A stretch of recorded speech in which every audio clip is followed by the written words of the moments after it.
8월 8일 수요일은 미국 텍사스주 휴스턴시 전역의 주민들에게 최악의 악몽으로 기록된 날입니다. 27명의 청소년 유골이 휴스턴 곳곳에 위치한 3개의 다른 장소에서 발견되었습니다. 모든 피해자는 극도로 잔인하게 살해되었으며 이 모든 범죄는 단 한 사람에 의해 저질러졌습니다. 딘 코렐은 캔디맨으로도 알려져 있으며 미국에서 가장 악명 높은 연쇄살인범 중 한 명입니다. 특히 그는 자신이 저지른 범죄에 대해 단 한 번도 법의 심판을 받지 않았습니다. 딘 코렐의 피에 굶주린 행위는 수년간 휴스턴을 공포에 몰아넣었으며 더 충격적인 것은 오늘날까지도 경찰이 그의 손에 희생된 정확한 피해자 수를 밝혀내지 못했다는 점입니다. 이는 텍사스 역사상 가장 끔찍한 연쇄살인 사건일 뿐만 아니라 미국 전체 역사에서도 최악의 살인 사건 중 하나로 꼽힙니다. 오늘 이야기를 시작하기 전에 채널을 구독하여 최신 비디오를 놓치지 않도록 해주시길 바랍니다.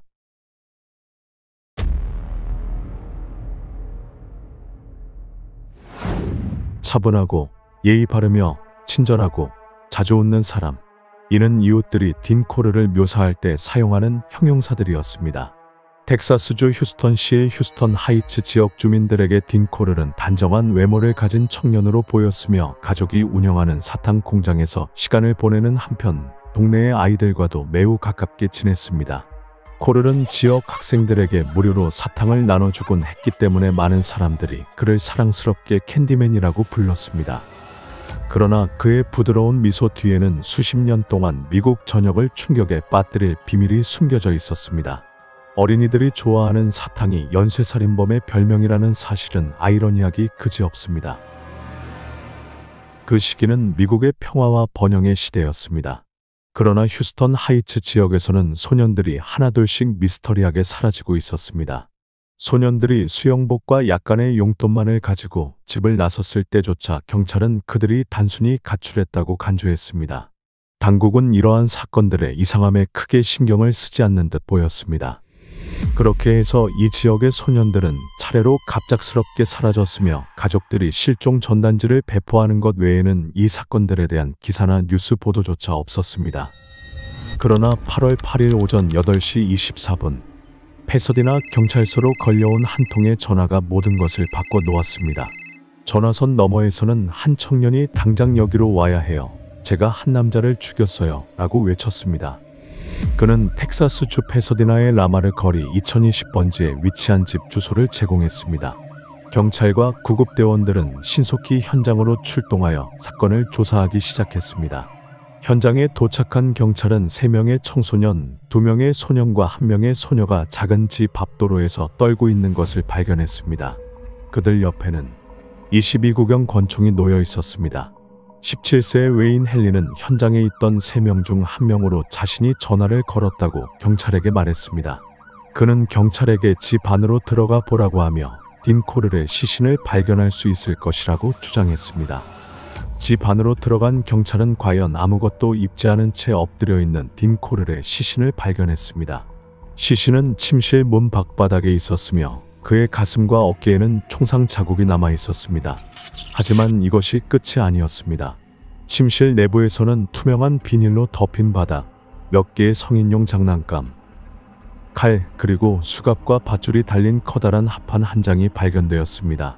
경찰은 헨리와 함께 현장에 있던 나머지 2명을 체포하여 신문을 진행했습니다. 3사람 모두 동일한 끔찍한 이야기를 들려주었습니다. 헨리는 3사람이 그날 밤 초저녁에 딘 코렐의 집에서 열린 파티에 참석했다고 진술했습니다.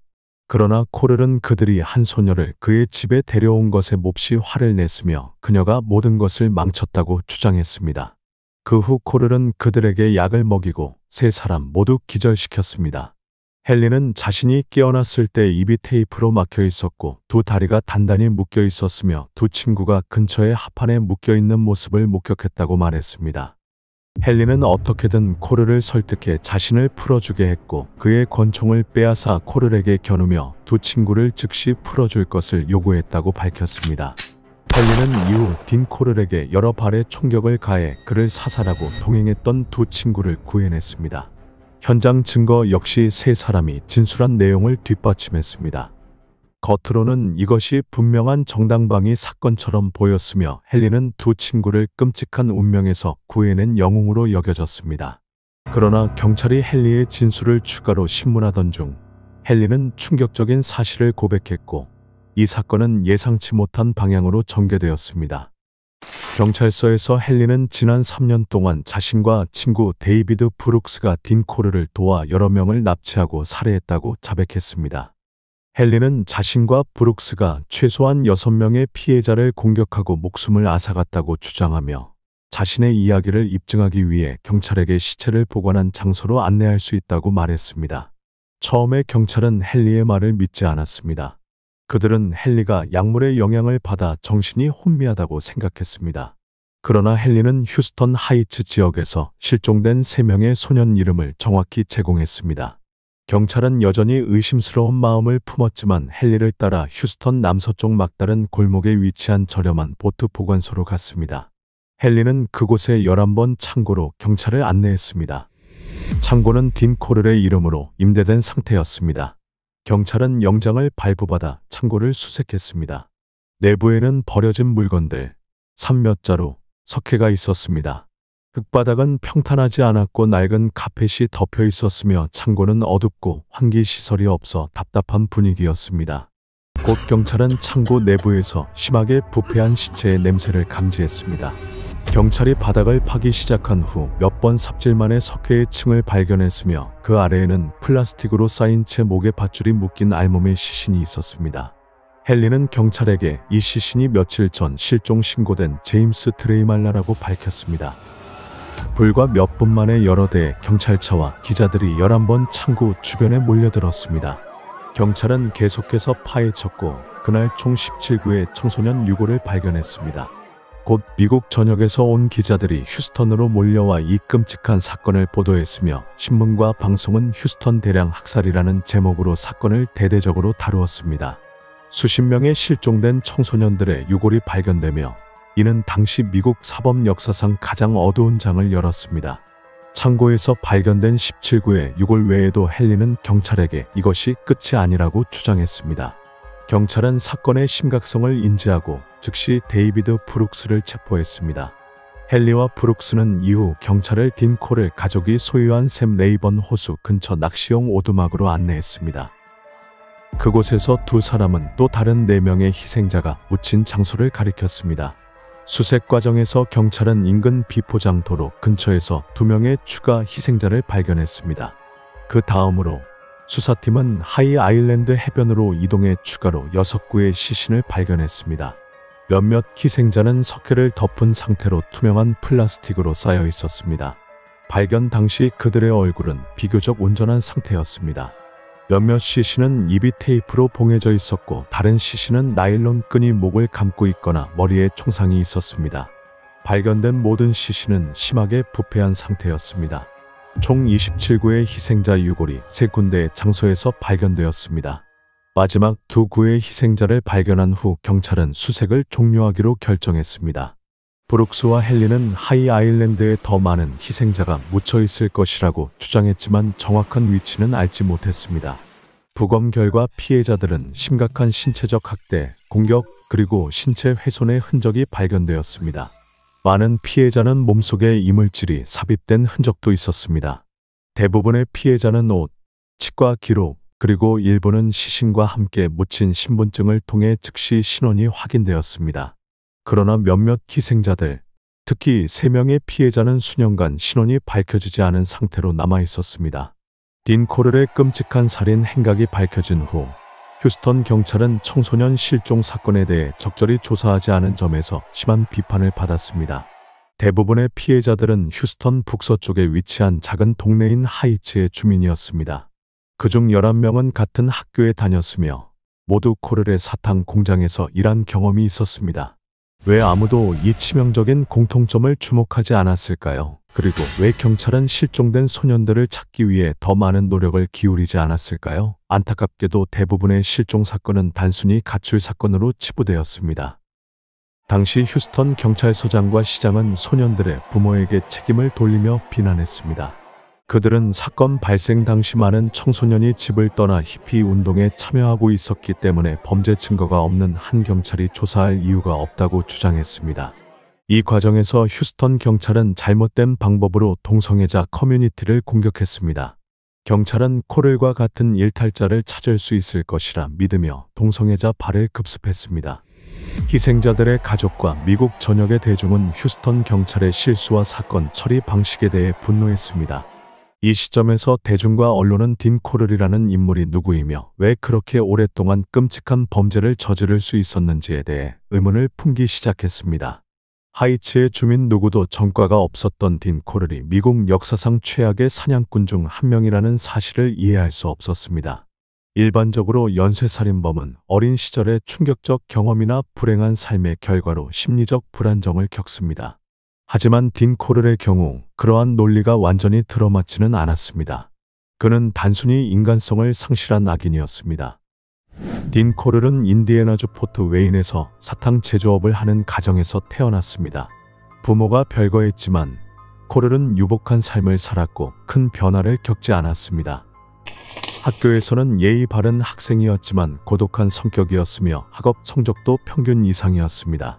그는 가끔 동네나 학교에서 만난 소녀들과 데이트를 하기도 했습니다. 고등학교를 졸업한 후 코렐은 가족 사업을 돕기 시작했습니다. 하지만 그가 공장에 합류하면서 이상한 사건들이 발생하기 시작했습니다. 공장에서 일하던 한 소년이 코렐의 추행을 어머니에게 고발했지만 코렐의 어머니는 이를 무시하며 오히려 소년을 해고했습니다. 코렐의 사탕 공장에서는 많은 소년들이 일하고 있었는데 대부분은 가출하거나 개인적인 문제를 가진 소년들이었습니다.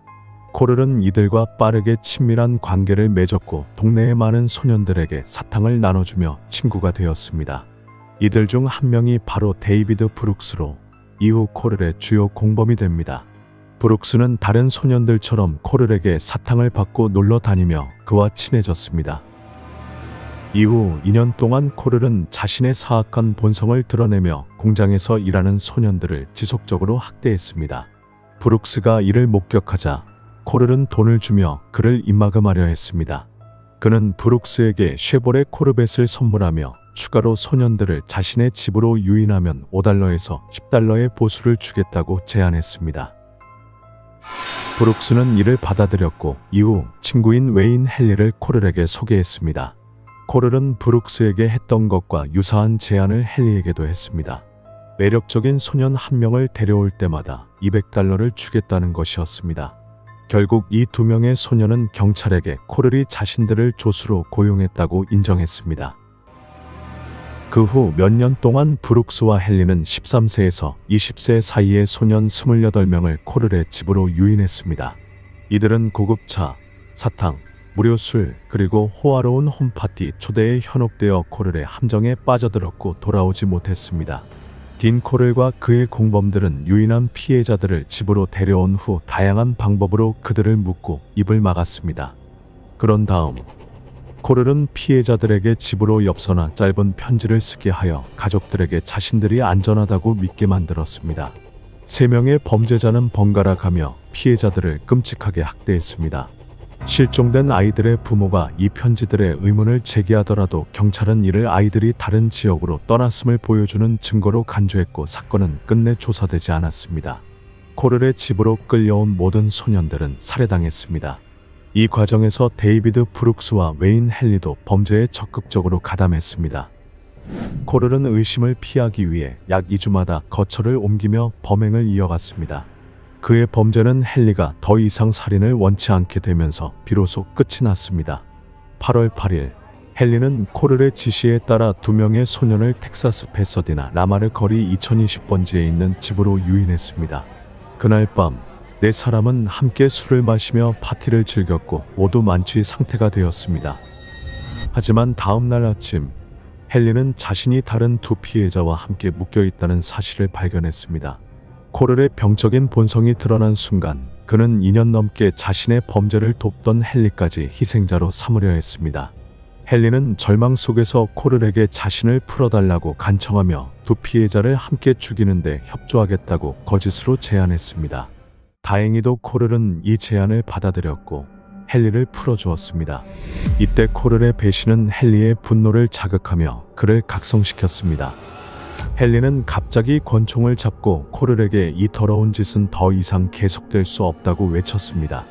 그리고 코를이 더 이상의 살인을 저지르지 못하도록 하기 위해 총을 쏘았습니다. 연이어 울린 총성 속에서 딘 코를의 범죄 행각은 헨리의 총에 맞아 6발의 총탄을 맞고 끝이 났습니다.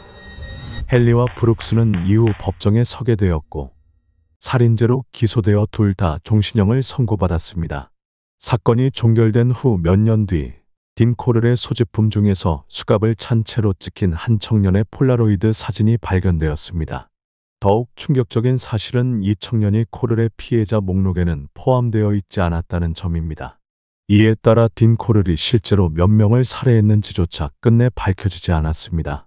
오늘날까지도 딘 코를의 살인 동기는 명확히 규명되지 않았습니다. 그의 동기가 무엇이었든 이 사건은 여전히 미국 형사 역사상 가장 심각한 연쇄살인 사건 중 하나로 남아 있습니다. 당국이 확보한 딘 코를의 사진 자료는 극히 일부에 불과합니다. 현재까지도 신원이 밝혀지지 않은 피해자가 한 명 있습니다. 그는 코를의 보트 창고에서 다른 피해자들과 함께 발견된 약 15세 소년으로 줄무늬 수영복을 입고 있었습니다. 이 소년은 1971년 말이나 1972년 초에 실종된 것으로 추정됩니다. 경찰은 최대한의 노력을 기울였지만 여전히 그의 신원을 확인하지 못했으며 2018년 이후 이와 관련한 추가 정보는 나오지 않았습니다. 딘 코를은 단순히 27명의 소년을 살해한 것이 아니라 27가족의 삶을 파괴했습니다. 하지만 그는 자신이 저지른 범죄에 대해 처벌받기 전에 죽음을 맞이했습니다. 오늘의 사건 이야기를 들어주셔서 감사합니다. 채널 구독과 좋아요를 눌러주시고 다음에도 흥미로운 사건 이야기로 찾아뵙겠습니다.